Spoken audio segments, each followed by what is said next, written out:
Welcome back. We're here at Offstage Talks. I'm your host, Sandra Jalashvili, and today we're here joined by one of the most respected figures in global creative community. A writer, a creative director who has produced groundbreaking work all over the world. He is the director and publisher of Lurzer's Archive, the world's leading creative review magazine. He is also the CEO of Cresta Awards, a leading independent award for advertising, film, and design. Please welcome Lewis Blackwell. Sure. Lewis, I think it's your first time in Georgia and to Adblexy itself. What's your first impressions of the festival? How are you enjoying life here? I'm very impressed. I was surprised at how many people get to come to it, which is great, and it's a really nice size, in terms of number of people, and it's a great feeling when you're giving a talk, as I did yesterday, to have that many people there all listening in. But also it's a great venue. I mean, being here with these people, the awards tomorrow. There's a lovely place to be in Batumi. The weather's quite decent when it's not raining. Yeah, I'm having a nice time, basically. Thank you. Your keynote was titled The End of Advertising and What Comes After, right? It's, to say the least, a provocative name for a keynote speech at the advertising festival. What exactly do you mean by end of advertising? And is it death, or do you mean like something like transformation, the way we perceive it? Yeah, I think I used that title for two reasons. One, because I wanted to talk about this sort of the process of what we need to do in advertising, and this title gets to it. But we're also facing a time where there's been a lot of negativity in our own sort of trade media, in a sort of feeling around the industry, sort of globally and specifically in certain countries. This is driven by things like AI, big disruption to people's jobs. Everybody's fearing they're going to lose their jobs. It's not going to happen quite that way, but there will be a lot of change. There's economic turmoil in recent time.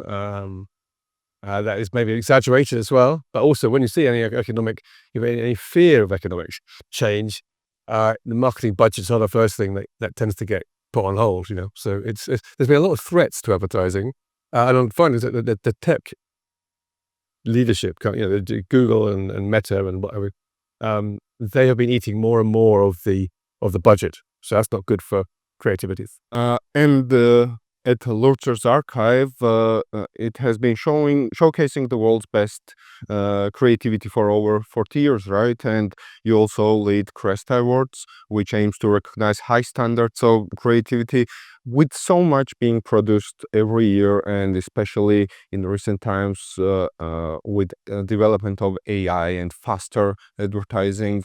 It's all becoming a sea of mediocrity, and the importance of recognizing special work, I think, is growing with it. What makes a piece of work stand out, and how can you find truly great advertising in this sea of mediocrity?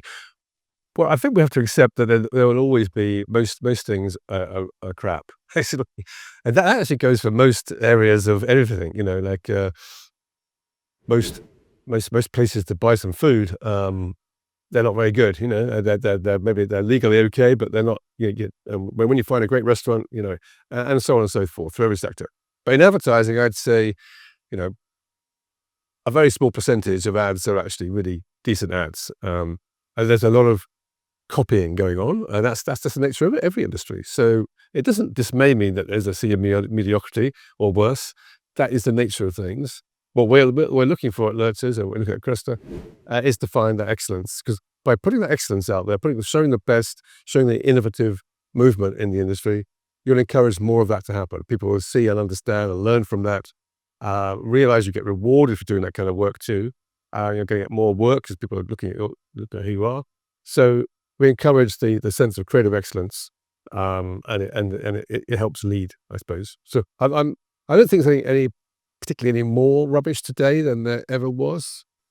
It's just different rubbish. Yeah, and it's probably easier to produce. It's easier to produce, and that upsets people because it's disruptive of people making an easy living out of doing some of that stuff before. But yeah.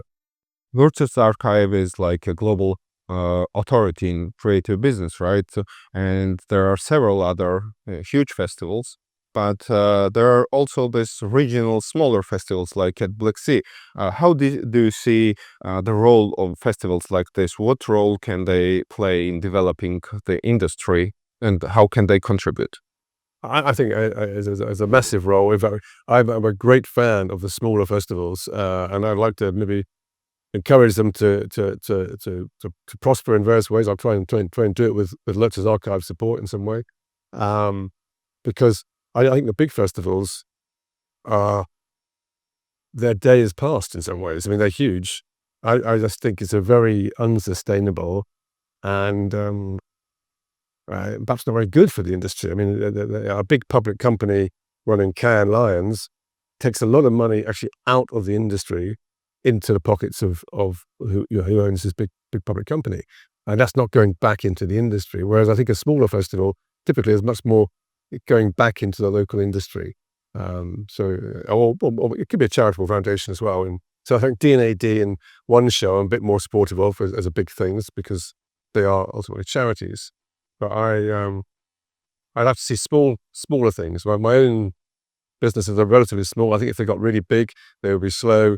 And they would be egregious. There would be the money that the subscribers are paying or the advertisers are paying wouldn't be going into the product so much. It would be going into the big structure of the business. So I think we should try and build lightweight businesses, and for the planet itself, we should be reasonably sustainable and not having everybody travels in one spot in the world, as we can.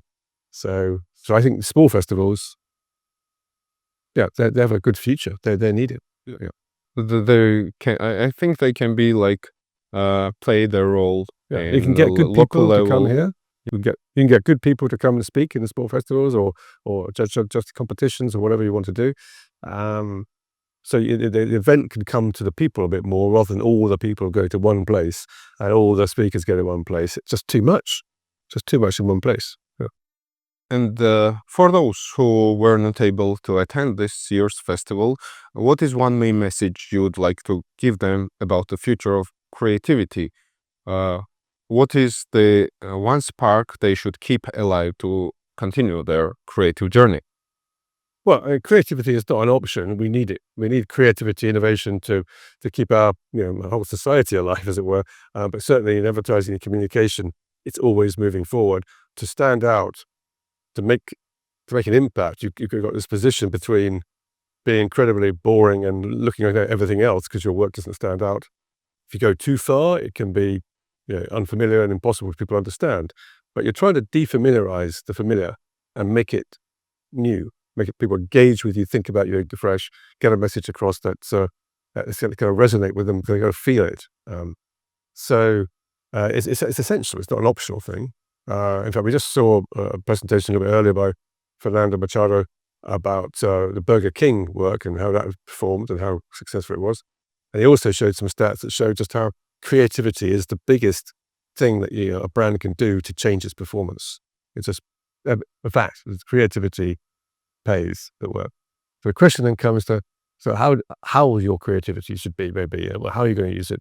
And you should be bold, take risks. When you feel uncomfortable, that's probably because you're about to do something quite good. You should really challenge and realize that change, and sometimes quite disruptive change, that's the nature of things, and you should be doing it, or it'll be done to you. It's better to be doing it than have it done to you. Yeah. Thank you, Lewis, for joining us. This was Lewis Blackwell for Offstage Talks.